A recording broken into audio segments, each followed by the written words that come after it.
તો આપણી સાથે તેજસજી જોડાયેલા છે. તેજસજી, આજે હવે ખાસ ક્યાં તમારી નજર પડતી દેખાઈ રહી છે ઓપ્શન રણનીતિ માટે?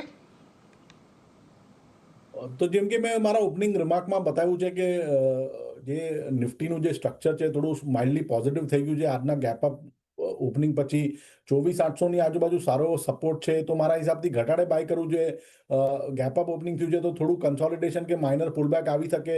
તો આપણે 25,200નો જે કોલ છે વીકલી એક્સપાયરીનો જે કરીબન 60ની આજુબાજુ ચાલે છે, તો 50 અને 60ની વચ્ચે એને એક્યુમ્યુલેટ કરો અને આમાં સ્ટોપ લોસ રાખવાનો રહેશે 15નો. આમાં પહેલો ટાર્ગેટ રહેશે 105નો અને બીજો ટાર્ગેટ રહેશે 150નો. એટલે જુઓ, ખાસ કરીને અહીંયાથી તમારે નજર રાખવાની છે. નિફ્ટીના 25,200ના કોલ પર 50થી 60ની વચ્ચે ચાલી રહ્યો છે. 105, 150ના ટાર્ગેટ આવતા જોવા મળી શકે છે. 15 રૂપિયાનો સ્ટોપ લોસ રાખો. અહીંયાથી બજારમાં જે પ્રકારે તેજીની અપેક્ષા બનતી દેખાઈ રહી છે, ચોક્કસથી તમારે અહીંયા 25,200ના કોલ પર એક નજર રાખવી જોઈએ. એટલે એના પર એક નજર ખાસ ફોકસ રાખતા રહેજો. પરંતુ હવે આપણે